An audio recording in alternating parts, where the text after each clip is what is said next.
دو لشکر آپس میں لڑ رہے ہیں ایک میدان میں۔ ایک جنگلی بدوؤں کا قافلہ، جنگل کے لوگ اپنے قبیلے کو لے کر، ایک جنگلی قبیلہ اپنے سردار کے ساتھ نقل مکانی کر رہا ہے ایک جگہ سے دوسری جگہ۔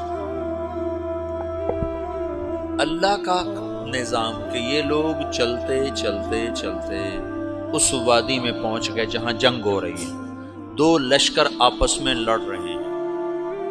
جب یہ وہاں پہنچتے ہیں تو ایک لشکر کے قدم اکھڑ رہے ہیں اور دوسرا غالب آ رہا ہے۔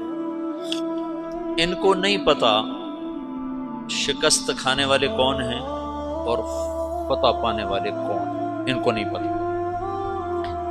اس جنگلی قبیلے کے سردار کا نام بھی تغرل ہے، تغرل۔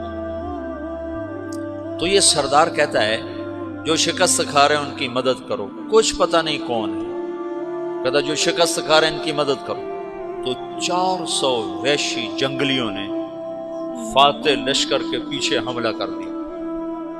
تو ایک کافی ہوتا تھا، 400 دوڑ دوڑ جب تلواریں پڑیں تو چند لمحوں میں نقشہ بدل گیا، بھاگنے والے جم گئے اور جمنے والے بھاگ پڑے۔ جب جنگ ختم ہوئی تو شکست خوردہ لشکر کے بادشاہ نے ان کو بلایا، اسے پوچھتا ہے مجھے جانتے ہو میں کون ہوں؟ کہا نہیں۔ کہا تو تم نے میری مدد کیوں کی؟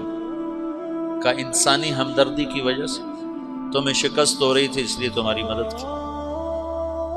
اور اس نے اپنا تعارف کرایا، میں ہوں سلیمان سلجوقی، ترکی کا بادشاہ۔ مسلمانوں کا لشکر تھا اور تاتاریوں سے شکست کھا رہا تھا، تاتاری فتح پا رہے تھے، مسلمان شکست کھا رہے تھے۔ تو وہ اللہ کی غیبی مدد بن کر آئے۔ تو وہ اس سے کہتا ہے میرے ساتھ رہنا پسند کرو گے؟ تم نے میرے اوپر احسان کیا ہے، میں اس کا بدلہ دینا چاہتا ہوں، میرے ساتھ رہنا پسند کرو گے؟ کہنے کا کر لوں گا۔ تو اس نے اس کو لے کر ترکی آیا، اور استنبول اس وقت روم کی حکومت میں تھا، اسے فتح کیا اس تغرل کے آگے چوتھے پانچویں پڑپوتے محمد فاتح نے۔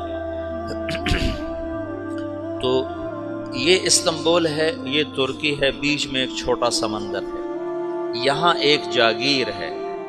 تو سلطان سلیمان کہتا ہے یہ جاگیر تجھے وقف ہے، ادھر سے رومی مجھے تنگ کرتے ہیں حملے کر کر کے، تو میرا دفاع کرتے رہنا، یہ جاگیر تیری۔ اس جاگیر پہ اس نے اپنے قافلے کو آباد کر دیا، اپنے قبیلے کو، اور ایک چھوٹی سی حکومت بنا لی، جو ایک صوبہ سمجھو سلیمان سلجوقی کا، وہ ایک چھوٹا سا صوبہ ہے۔ وہاں جب یہ رہ پڑا تو پھر یہ ایک شیخ کے بیت ہوتا ہے، وہاں شیخ طریقت ہے، ان کے یہ بیت ہونے جاتا ہے، وہ اس کو رات اپنے پاس ٹھہراتا ہے۔ تو ایک کمرے میں ان کو ان کا خادم ٹھہراتا ہے۔ یہ جب کمرے میں جاتا ہے تو سامنے دیوار میں طاقچے پر قرآن پڑا ہوا ہے۔ تو یہ تغرل بیگ کہتا ہے یہ کیا ہے، یہ کیا ہے؟ تو وہ خادم کہتا ہے یہ کتاب اللہ ہے، قرآن ہے۔ اچھا۔ وہ اس کو وہاں چھوڑ کے باہر چلا جاتا ہے۔ وہ دیہاتی آدمی، جنگل کا رہنے والا، پہلی دفعہ زندگی میں قرآن دیکھا، وہ کہتا ہے یہ قرآن ہے، اللہ کی کتاب ہے، میں اللہ کی کتاب کے سامنے سو جاؤں، کتنی بے ادبی ہے۔ تو اس نے ایسے قرآن اٹھایا اور سر پہ رکھا اور کھڑا ہو، ساری رات قرآن سر پہ رکھ کے کھڑا رہا۔ رات کے پچھلے پہر اس کو خواب آیا، کھڑے کھڑے اس نے دیکھا کہ اس کی پشت سے ایک چاند نکلا اور شیخ کی بیٹی کے سینے میں جا کے اتر گیا۔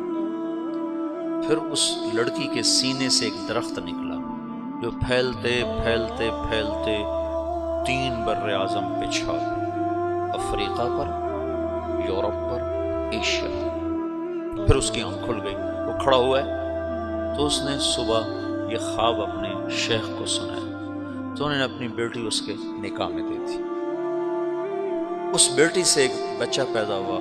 تغرل بیگ نے اس کا نام رکھا عثمان. عثمانی ترک نام سنو، جو میں نے کل بتایا تھا کہ 1924 میں وہ خلافت ختم ہوئی. تو ایک بیٹا پیدا ہوا عثمان. عثمان نے پھر ایک نئی اسلامی حکومت